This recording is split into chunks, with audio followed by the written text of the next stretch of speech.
चलो good morning बेटा। तो देखिए कंटिन्यू करते आगे, जहाँ से मैंने लास्ट लेक्चर में छोड़ के रखा था उसी से आगे कंटिन्यू करते। आई होप कि आपने पहला लेक्चर देखा होगा। मैंने उसमें कुछ ज़्यादा समझाया नहीं, बस मैंने मीनिंग समझा दिया था कि what is consignor and what is consignee, इतना अपन ने पढ़ चुके थे। अभी आज का जो लेक्चर्स रहेगा वो आगे कंटिन्यू होगा। उसमें देखो आज मैं आपको समझाऊंगा प्रोसीजर कि उसमें क्या क्या बनाना पड़ता है, कौन से अकाउंट बनाना पड़ता है, उसकी एंट्री कैसे पास होती, कंसाइनर क्या होता है, कंसाइनी क्या होता है, ये सब अपन आज पढ़ने वाले थोड़े डिटेल में। एक्सपेंसेस क्या होता है, पहले बेसिक में समय लगेगा, फिर जैसे जैसे बेसिक खत्म होगा तो फिर अपने आप चीज़ें समझ में आएगी। क्लियर इतना? तो ध्यान दो। सबसे पहले आज अपन पढ़ने वाले बेटा एंट्रीज, क्योंकि कंसाइनमेंट जब आप बनाएंगे तो कंसाइनमेंट में आपको ज़्यादातर जो पूछते हैं वो बेटा जर्नल एंट्रीज पूछते हैं कंसाइनमेंट की, ठीक है। तो इसकी एंट्री कैसी होगी अपन देखेंगे, लेकिन एंट्री देखने के पहले अपने को पता होना चाहिए कि कंसाइनर कौन होता है, कंसाइनर, और फिर बाद में कौन होता है बेटा कंसाइनी। ऐसे दो लोग होते हैं, ठीक है। एक होता है कंसाइनर और एक होता है कंसाइनी। अभी मैंने आपको समझा था कंसाइनर कौन होता है, कंसाइनी कौन होता है।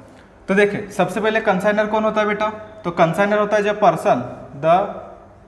Person who send the goods, जो भी पर्सन क्या करेगा, गुड सेंड करेगा, उसको बोलते हैं कंसाइनर। गुड्स टू कंसाइनी,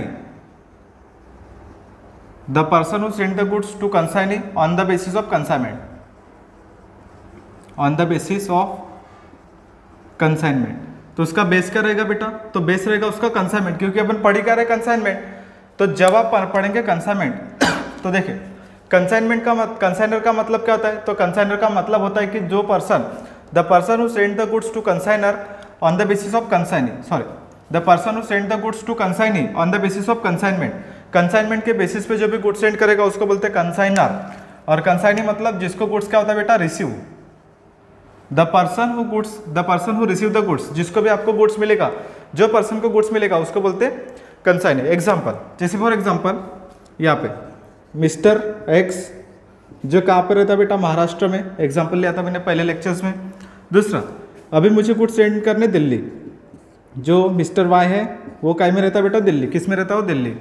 तो देखिए मिस्टर एक्स ने क्या किया, 1000 unit of fan, 1000 unit of fan किसको सेंड किए, ये मिस्टर वाई को सेंड किए। कौन से बेसिस पे सेंड किए, कंसाइनमेंट बेसिस पे सेंड किए उसने। तो देखिए कंसाइनमेंट बेसिस पे सबसे पहले मिस्टर एक्स कौन हो गया, कंसाइनर, क्योंकि इसने गुड सेंड किया। कितने सेंड किया, 1000 यूनिट। किसको सेंड किया, वाई को। अभी देखो सबसे पहले यहाँ पे मिस्टर एक्स ने गुड्स निकाला, मिस्टर एक्स ने गुड्स निकाला मतलब इसकी फैक्ट्री कहीं में, महाराष्ट्र में, मान के चले नागपुर में है, और इसकी फैक्ट्री दिल्ली में। तो ये हो गया बेटा आपका एजेंट। अभी ध्यान से समझो यहाँ पे, तो इसको बोलेंगे आप एजेंट और इसको बोलेंगे प्रिंसिपल। प्रिंसिपल और एजेंट का रिलेशनशिप होता है इनके बीच में, या इसी को बोलेंगे कंसाइनर बोलेंगे। लेकिन अभी प्रिंसिपल वगैरह छोड़ दो, इसको डायरेक्ट क्या बोलेंगे बेटा, कंसाइनर, और इसको क्या बोलेंगे, कंसाइनी। क्योंकि देखो सेंड कौन कर रहा है, मिस्टर एक्स। कितने सेंड कर रहा है, 1000 यूनिट ऑफ फैन। किसको सेंड कर रहा है, मिस्टर वाई को। तो ये कौन हो गया, receiver, receiver of the goods, इसको गुड्स मिल रहा है, मतलब ये कौन हो गया, कंसाइनी। कौन हो गया बेटा, ये कंसाइनी। अभी देखो यहाँ पे उसने 1000 गुड्स सेंड किए। किसने सेंड किया, मिस्टर एक्स ने। किसको सेंड किया, मिस्टर वाई को। तो जब वो गुड सेंड कर रहा है, कितने सेंड कर रहा है, 1000 units of fan. 1000 units of fan send by consignor to consignee on the basis of consignment. अभी जो ये मैंने बोला था कल, ये कंसाइनमेंट जो लिया जाता है वो किसके बेसिस पे लिया जाता है, कमीशन बेसिस पे। क्योंकि जो एजेंट है, अभी एजेंट किसके बिहाफ में काम कर रहा है, तो जो एजेंट है वो किसके बिहाफ में काम कर रहा है, वो मिस्टर एक्स के बिहाफ में काम कर रहा है। इट मीन्स मिस्टर वाई जो काम कर रहा है agent, as a consignee, as a काम कर रहा है, वो किसके बिहाफ में काम कर रहा है, कंसाइनर के बिहाफ में काम कर रहा है। क्योंकि कंसाइनर ने उसको बोला कि ये मेरे 1000 यूनिट्स ऑफ फैन है, वो मुझे दिल्ली में कस्टमर को बेच के दे। तो एजेंट क्या करेगा, दिल्ली में मार्केटिंग करेगा, जो भी करेगा तो वो मार्केट में पूरा सेल करके देगा दिल्ली में। क्योंकि मेरा बिजनेस कहाँ पर है, महाराष्ट्र में, तो मुझे उसको दिल्ली में सेंड करना है, सेल करना है। तो पहले मुझे वो एजेंट को सप्लाई करना पड़ेगा, फिर एजेंट क्या करेगा, उसको मार्केट में सेल करेगा। अभी जो एजेंट मार्केट में सेल करेगा, अपने तरफ से कमीशन एफर्ट लगाएगा, तो फ्री में काम करेगा क्या, नहीं। तो उसके लिए उसको कमीशन दिया जाता है। तो कमीशन कितनी टाइप की होती है, क्या होती है, सब चीज़ें अपन पढ़ेंगे डिटेल में। लेकिन एक बात ध्यान दो यहाँ पे बेटा, यहाँ पे इंपॉर्टेंट छोटी छोटी बातें ध्यान दो। जब कंसाइनर की फैक्ट्री से, मान के चलिए उसके नागपुर में शांतिनगर में एक फैक्ट्री है जहाँ से वो गुड्स सप्लाई करने वाला है, किसको बेटा? दिल्ली में, मतलब मिस्टर वाई को। तो कंसाइनर गुड्स सेंड कर रहा है नागपुर से, तो एक बात बताओ, उसको लेके जाने के लिए भाड़ा लगेगा। मतलब जब वो गुड्स लेके जा रहा है, तो गुड्स लेके जा रहा है तो उसको लेके जाने के लिए जो भी चार्जेस लगेंगे उसको बोलते हैं एक्सपेंसेस। क्योंकि गुड्स को सेंड करने के लिए जो भी एक्सपेंसेस लगते हैं वो एक्सपेंसेस अपने को यहाँ पे डिटेल पढ़ना पड़ेगा, क्योंकि दो टाइप के एक्सपेंसेस होते हैं। वो एक्सपेंसेस अपन पढ़ेंगे अभी, क्योंकि एक्सपेंसेस इसलिए पढ़ना पड़ता है जब अपन निकालेंगे क्लोजिंग स्टॉक। अभी ना what is the meaning of closing stock? Closing stock का मतलब होता है कि जब हमारे पास कोई भी स्टॉक बचता है at the end of year बोलो या at the end of consignment खत्म होने का जो भी स्टॉक बचेगा उसको बोलते हैं क्लोजिंग स्टॉक। तो क्लोजिंग स्टॉक में जब अपन कैलकुलेट करेंगे, क्योंकि यहाँ पे सबसे मेन फैक्टर होता है क्लोजिंग स्टॉक, अपने को क्वेश्चंस में निकालना होता है क्लोजिंग स्टॉक। क्या निकालना होता है बेटा? Closing stock. तो जब अपन क्लोजिंग स्टॉक निकालेंगे तो क्लोजिंग स्टॉक में अपने को एक्सपेंसेस शो करना पड़ता है कि कौन से खर्चे क्लोजिंग स्टॉक में लेना पड़ता है और कौन से खर्चे नहीं लेना पड़ता। तो वही क्लासिफिकेशन यहाँ पे अपने को करना है। तो there are two types of expenses, दो टाइप के एक्सपेंसेस है। तो पहले क्लियर हुआ बेटा ये मैंने क्या बोला? इसके पहले वाले लेक्चर्स में मैंने जस्ट बोला था कि कंसाइनमेंट क्या होता है, कंसाइनर कौन होता है, कंसाइनी कौन होता है, जस्ट इतना ही पढ़े थे अपन ने। आज के वीडियो में अपन ने पढ़ा था बेसिक। सबसे पहले अभी तक जो पढ़ा अपन ने, सबसे पहले यहाँ पे कंसाइनर कौन है, कंसाइनी कौन है, ये फाइंड आउट करने का तरीका पहले मैंने आपको बता दिया। कंसाइनर कौन है, कंसाइनी कौन है। तो सबसे पहले कंसाइनर कौन होता है बेटा? जो पर्सन गुड सेंड करता है उसको बोलते हैं कंसाइनर, और जिसको भी हम सेंड करते हैं एजेंट को उसको बोलते हैं कंसाइनी। अभी देखो नेक्स्ट, अभी यहाँ पे हम बात करते हैं बेटा एक्सपेंसेस की। एक्सपेंसेस मतलब क्या होता है कि ध्यान दो, एक्सपेंसेस मतलब होता है कि देखो मिस्टर एक्स जो है, यहाँ पे जो पर्सन है मिस्टर एक्स, अभी मिस्टर एक्स गुड्स लेके जा रहा है दिल्ली, मतलब महाराष्ट्र से गुड्स दिल्ली जाएंगे तो ऐसे हाथ में लेके जाएंगे क्या उसको? नहीं। मतलब जैसे गुड्स है तो गुड्स हाथ में लेके जाएंगे क्या? नहीं। तो उसको हमने या तो बाय ट्रांसपोर्टेशन या तो बाय रेलवे, कुछ ना कुछ ट्रांसपोर्टेशन के थ्रू अपने को गुड्स सेंड करना पड़ेगा। मतलब जब वो कंसाइनर गुड्स सेंड कर रहा है, किसको बेटा? मिस्टर वाई को। तो कंसाइनर गुड्स सेंड कर रहा है मिस्टर वाई को, तो उसको सबसे पहले गुड्स सेंड करने के लिए खर्चा करना पड़ेगा, और उसी खर्चे को अपने को दो पार्ट में बांटना है। तो देखिए सबसे पहले एक्सपेंसेस दो टाइप के बेटा, फिर बाद में लिख के देता हूं मैं। एक होता है रिकरिंग एक्सपेंसेस ध्यान से समझना, और एक होता है non recurring expenses. Non recurring expenses, ऐसे दो टाइप के एक्सपेंसेस होते हैं। एक होता है रिकरिंग एक्सपेंसेस और एक होता है नॉन रिकरिंग एक्सपेंसेस। ध्यान से पढ़ो क्योंकि ये इंपॉर्टेंट है, अभी यहाँ से पार्ट चालू होता है। रिकरिंग एक्सपेंसेस का मतलब होता है बेटा ऐसे खर्चे जो अपने को बार बार करने पड़ते हैं, उसको बोलते हैं रिकरिंग एक्सपेंसेस। क्या बोला मैंने, समझ में आ गया? तो रिकरिंग एक्सपेंसेस का मतलब होता है ऐसे एक्सपेंसेस जो अपने को बार बार करना पड़ता है, उसको बोलते हैं रिकरिंग एक्सपेंसेस। जैसे फॉर एग्जाम्पल रेंट आपको हर महीने देना पड़ेगा, तो ये क्या हो गया बेटा? Recurring expenses. ऐसा और नो बेटा, मैं क्या बोल रहा हूँ समझ में आ रहा है? देखो यहाँ पे हम बात करेंगे, देखो आपको यहाँ पे एक बेस ध्यान रखना पड़ेगा कंसाइनमेंट, क्योंकि कंसाइनमेंट को सामने रखना और उसके बाद उसको डिसाइड करना रिकरिंग है कि नॉन रिकरिंग है। तो मैं यहाँ पे कंसाइनमेंट जो है मेरा कितने यूनिट्स है बेटा, मैं एक एग्जांपल लूंगा, हर एक एग्जांपल में यही एग्जांपल आएगा मेरा 1000 यूनिट्स ऑफ फैन। मैंने 1000 यूनिट्स ऑफ फैन मैंने दिल्ली में सेंड किया, जो कंसाइनी है उसको मैंने सेंड किया। तो यहाँ पे कंसाइनमेंट बेसिस मतलब जो बिल बनेगा मेरे तरफ से, तो बिल में लिखा रहेगा कि consignor has send 1000 unit of fan of rupees, जो भी आपका 250 का 300 का जितने रुपए का फैन रहेगा, एक फैन की कॉस्टिंग लिखी रहेगी और वो बिल में लिखा रहेगा कि आपने इतने फैन सेंड किए। अभी सबसे पहले जब वो गुड सेंड करेगा तो उसके लिए उसको एक्सपेंसेस भी लगेगा, क्योंकि ट्रांसपोर्टेशन के थ्रू आपको भेजा जाएगा, तो ट्रांसपोर्टेशन के थ्रू उसको एक्सपेंसेस करना पड़ेगा। तो ऐसे दो। तो एक बात बताओ, जो गुड्स को सेंड करने के लिए जो भी खर्चा लगेगा ना, वो खर्चे को अपने दो पार्ट में बांटना है, क्योंकि यहाँ पे उसके फैक्ट्री का नहीं, उसके तरफ से नहीं, हमें वो 1000 यूनिट जो मैंने सेंड किया है उस 1000 यूनिट के बारे में जितना भी खर्चा होगा उसी खर्चे के बारे में अपने को बनाना है। और जो भी खर्चे आपको क्वेश्चंस में देगा वो 1000 यूनिट के लिए रहेंगे। जैसे मैं फॉर एग्जांपल यहाँ पे 1000 यूनिट्स ऑफ फैन है, उसका मान के चलिए 250 रुपये एक फैन का प्राइस है।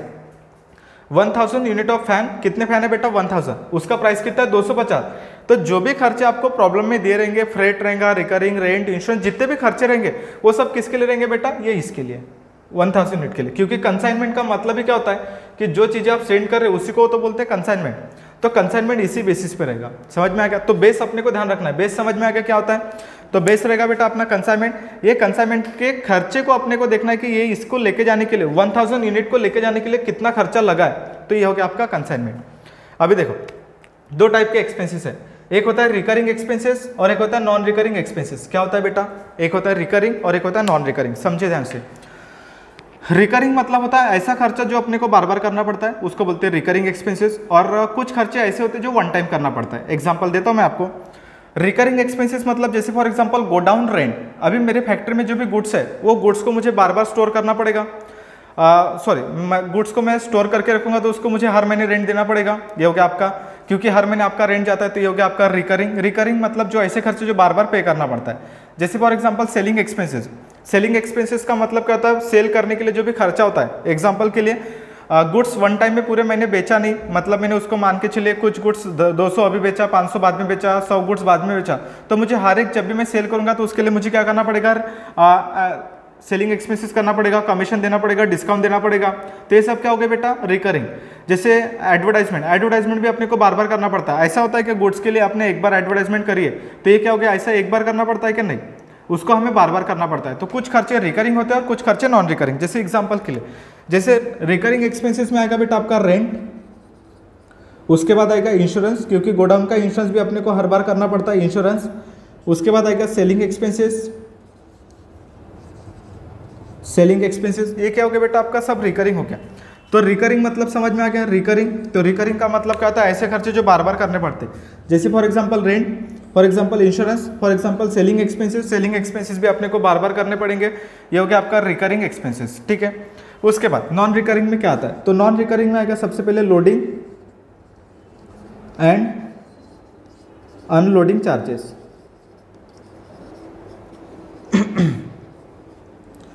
दूसरा आएगा फ्रेट, इसी को बोलते हैं कैरेज। उसके बाद डॉक ड्यूज, फिर नेक्स्ट आएगा पैकिंग एक्सपेंसेस। तो ठीक है, पहले इतना बता देता हूं मैं आपको, फिर उसके बाद पढ़ेंगे अपन। तो देखिए सबसे पहले रिकरिंग में देखिए, तो रिकरिंग में पहला कौन सा है बेटा, रेंट। क्योंकि देखो गोडाउन का जो रेंट है अपने को बार बार देना पड़ेगा, क्योंकि रेंट अपने को हर महीने देना पड़ता है, तो रेंट आपका रिकरिंग हो गया। तो पहले रिकरिंग का मतलब समझा क्या, तो रिकरिंग का मतलब क्या होता है बेटा, ऐसे खर्चे जो आपको बार बार करने पड़ते हैं उसको बोलते हैं रिकरिंग। उसके बाद इंश्योरेंस, जब आप गुड्स यहाँ से लेके जाते हो तो आपको इंश्योरेंस करना पड़ता है। कि एग्जाम्पल फॉर एग्जाम्पल अभी मान के चले मेरे 1000 यूनिट्स ऑफ फैन है, मैंने नागपुर से निकाला, मतलब नागपुर के फैक्ट्री से मैंने ट्रक में लोड कर दिया। तो ट्रक में लोड कर दिया तो जैसे फॉर एग्जांपल ट्रक यहाँ से निकलेगा तो अभी दिल्ली जाने के लिए उसको मान के चलिए 24 घंटे लगते हैं। तो वो during the insurance in transit, जब भी मेरी गुड्स ट्रैवल करेगी तो उसके लिए मुझे इंश्योरेंस निकालना पड़ता है, जिसको बोलते हैं goods in insurance in transit. जब भी गुड्स ट्रांजिट में मतलब ट्रैवल करते हैं तो उसके लिए मुझे इंश्योरेंस निकालना पड़ता है। अभी इंश्योरेंस का मतलब क्या होता है कि जैसे फॉर एग्जांपल रास्ते में अगर से गुड्स खराब हो गई या मान के चलिए गुड्स चोरी हो गई, एक्सीडेंट हो गया, तो कंपनी उसका भरपाई करके देती है, उसको बोलते हैं इंश्योरेंस इन ट्रांजिट। तो गुड्स का भी आपको क्या करना पड़ता है, इंश्योरेंस करना पड़ता है, तो अपने को बार बार करना पड़ता है। अभी जैसे वही गुड्स मान के चलिए वो दिल्ली में पहुंच गए तो उसको वहां से उतारना पड़ेगा, फिर गोडाउन में रखा जाएगा, तो गुड्स का इंश्योरेंस करना पड़ेगा। तो इंश्योरेंस ये प्रोसेस क्या होगी, बार बार हो गई। Insurance of godown, insurance of goods, insurance खत्म हो गया तो वापस से उसको रिन्यू करो, तो ये क्या हो गया बेटा, बार बार खर्चे हो गए। तो इसको बोलते हैं इंश्योरेंस, यानी क्या हो गया बेटा, रिकरिंग। तो रिकरिंग मतलब समझा क्या, तो रिकरिंग का मतलब क्या होता है, ऐसे खर्चे जो अपने को बार बार करने पड़ते हैं उसको बोलते हैं रिकरिंग। उसके बाद आएगा बेटा आपका सेलिंग एक्सपेंसेस। तो गुड्स को सेल करने के लिए बार बार आपको खर्चे देना पड़ेगा। फॉर एग्जांपल इसमें डिस्काउंट आता है, एडवर्टाइजमेंट आती है, तो ये क्या हो गया, सेलिंग एंड डिस्ट्रीब्यूशन। गुड्स को सेल करने के बाद उसको डिस्ट्रीब्यूट करने के लिए डिलीवरी वैन, बहुत सारे खर्चे, there are lot of expenses. Selling करने के, गुड्स को सेल करने के लिए बहुत सारे खर्चे, एडवर्टाइजमेंट करना पड़ता है, डिस्काउंट देना पड़ता है, लोगों को, कस्टमर को अट्रैक्ट करने के लिए डिस्काउंट देना पड़ता है। जैसे आप लोगों को हम लोग देते डिस्काउंट, क्लियर इतना। तो ये क्या हो गया बेटा, डिस्काउंट हो गया, सेलिंग का पार्ट हो गया, ये सब किसका पार्ट हो गया, सेलिंग का। तो इसको कौन सी कैटेगरी में रखा जाएगा, तो ये कैटेगरी आएगी सेलिंग एंड रिकरिंग एक्सपेंसेस की कैटेगरी में आएगा, समझिए। उसके बाद देखो नेक्स्ट नॉन रिकरिंग एक्सपेंसेस, ये इंपॉर्टेंट है, अभी ध्यान दो यहाँ पे। नॉन रिकरिंग एक्सपेंसेस का मतलब होता है ऐसे खर्चे जो बेटा वन टाइम करना पड़ता है। क्या करना पड़ता है, वन टाइम, यानी जो भी खर्चा आपको एक बार करना पड़ेगा उसको बोलते हैं नॉन रिकरिंग एक्सपेंसेस। क्या बोला, समझ में आ गया। नॉन रिकरिंग एक्सपेंसेस का मतलब था ऐसे खर्चे जो वन टाइम करना पड़ता है उसको बोलते हैं नॉन रिकरिंग। और नॉन रिकरिंग एक्सपेंसेस ये होते क्या है और इसको क्यों लिया जाता है, हमें क्यों क्लासीफाई करना है, ये आपको अभी नहीं समझ में आएगा, ये आपको थोड़ी देर बाद समझ में आएगा। क्लियर इतना, जब अपन वैल्यूएशन ऑफ क्लोजिंग स्टॉक पढ़ेंगे एट दैट टाइम आपको ये समझ में आएगा कि हम क्लासिफिकेशन क्यों करते हैं। क्लासिफिकेशन इसलिए करना जरूरी होता है कि जब अपन क्लोजिंग स्टॉक का कैलकुलेशंस करेंगे, आएंगे अभी क्लोजिंग स्टॉक का कैलकुलेशन बताऊंगा मैं आपको। जब अपन क्लोजिंग स्टॉक का कैलकुलेशंस करेंगे तो क्लोजिंग स्टॉक के कैलकुलेशन में बेटा ये खर्चे अपने को ऐड करने पड़ते हैं। कौन से बेटा, नॉन रिकरिंग। जब भी हम क्लोजिंग स्टॉक का वैल्यूएशन करेंगे तो क्लोजिंग स्टॉक के वैल्यूएशन में 4 मार्क का क्वेश्चन आता है, क्वेश्चन नंबर 5 में। तो क्वेश्चन नंबर 5 में जब आएगा तो उसको हमें वैल्यूएशंस करना पड़ता है क्लोजिंग स्टॉक का, एक कंपलसरी क्वेश्चन होता है। तो ये जब अपन क्लोजिंग स्टॉक का वैल्यूएशंस करेंगे तो उसमें अपने को कुछ खर्चा ऐड करना पड़ता है, कुछ खर्चा ऐड नहीं करना पड़ता है। तो ये सबसे पहले वहाँ पे अपने को देखा जाएगा कि वो जो खर्चे हम लेंगे वो रिकरिंग रहेंगे कि नॉन रिकरिंग। तो जब अपन क्लोजिंग स्टॉक का वैल्यूएशन करेंगे तो क्लोजिंग स्टॉक के वैल्यूएशन में ये वाला पॉइंट इंपॉर्टेंट है, जब भी मैं क्लोजिंग स्टॉक का वैल्यूएशन करूंगा तो क्लोजिंग स्टॉक के वैल्यूएशन में हमेशा और हमेशा नॉन रिकरिंग एक्सपेंसेस ही लिए जाते हैं, रिकरिंग नहीं। रिकरिंग मतलब जो बार बार करना पड़ता है और नॉन रिकरिंग मतलब जो वन टाइम करना पड़ता है। ऐसे खर्चे अपने को बार बार करने पड़ते हैं, ठीक है। ये जो अपन पढ़ रहे खर्चे ये in the point of view consignee के तरफ से पढ़ रहे, क्योंकि कंसाइनर के जितने भी खर्चे होते हैं, ध्यान दो बेटा इंपॉर्टेंट है, कंसाइनर जो गुड्स सेंड करता है उसके जितने भी खर्चे होते हैं वो सभी के सभी होते हैं नॉन रिकरिंग एक्सपेंसेस। क्यों, अभी इसका मैं रीजन बताता हूँ, अगेन ध्यान से समझो। जो भी खर्चा कंसाइनर करता है वो सभी के सभी नॉन रिकरिंग एक्सपेंसेस होते हैं। क्या बोला, समझ में आ गया? जो भी खर्चा कंसाइनर करेगा वो सभी के सभी खर्चे नॉन रिकरिंग होते, और कंसाइनी के खर्चे, जो भी खर्चा कंसाइनी करेगा गुड्स मिलने के बाद वो रिकरिंग भी होगा और नॉन रिकरिंग भी होगा, वो दोनों खर्चे करता है। लेकिन जब वो कंसाइनर करेगा, क्योंकि एक बात बताओ, मेरे फैक्ट्री से गुड्स एक बार निकल गए तो गुड्स को निकालने के लिए मतलब मेरे फैक्ट्री में कौन कौन सा खर्चा लग सकता है, तो मेरे फैक्ट्री में जैसे गुड्स मैंने यहाँ से लोड कर दिया, ट्रक में लोड कर दिया, तो लोडिंग का चार्जेस और बाद में उतारने का, लोडिंग और अनलोडिंग, जितने भी खर्चे मैं जो भी खर्चा करूंगा, इंश्योरेंस हो गया, रेंट हो गया, जो भी हो गया, वो वन टाइम ही करना पड़ेगा।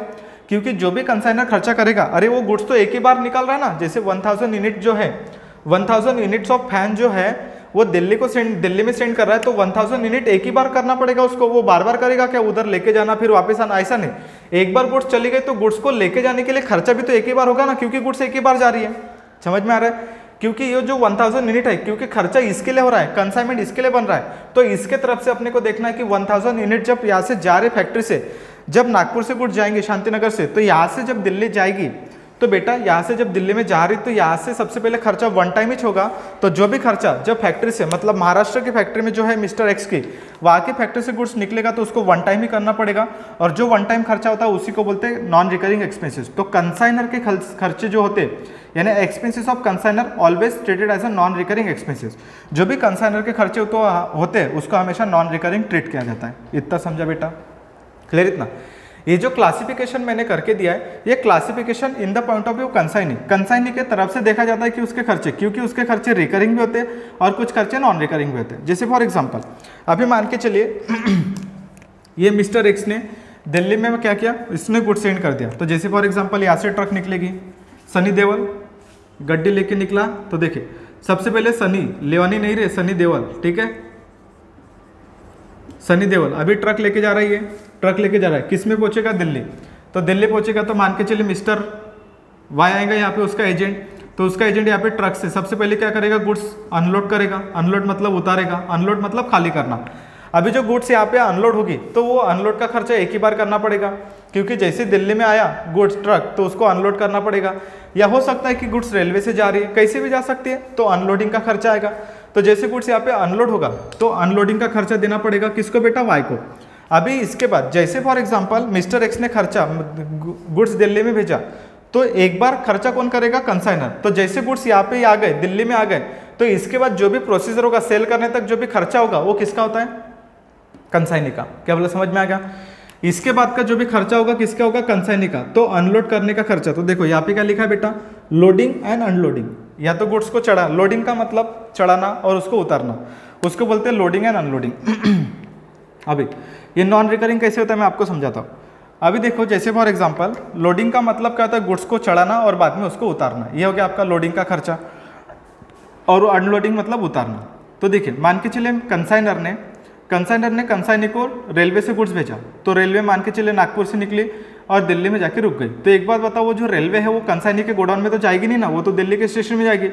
तो उसको रेलवे से गुड्स क्लियर करना पड़ेगा, मतलब वहाँ पे पहले अनलोड करना पड़ेगा, फिर वहाँ से कोई आपको दूसरा ट्रक वगैरह करना पड़ेगा, तो उस ट्रक में पहले लोड करना पड़ेगा और फिर बाद में उसको अनलोड करना पड़ेगा। तो देखिए कितनी बार हो रहा है, वो बार बार हो रहा है। लेकिन एक बात बताओ, जैसे गुड्स एक बार अनलोड हो गई तो एक ही बार खर्चा करना पड़ेगा, रेलवे से गुड्स निकल गई, फिर ट्रक में एक ही बार चढ़ाना पड़ेगा, तो लोडिंग हो गया।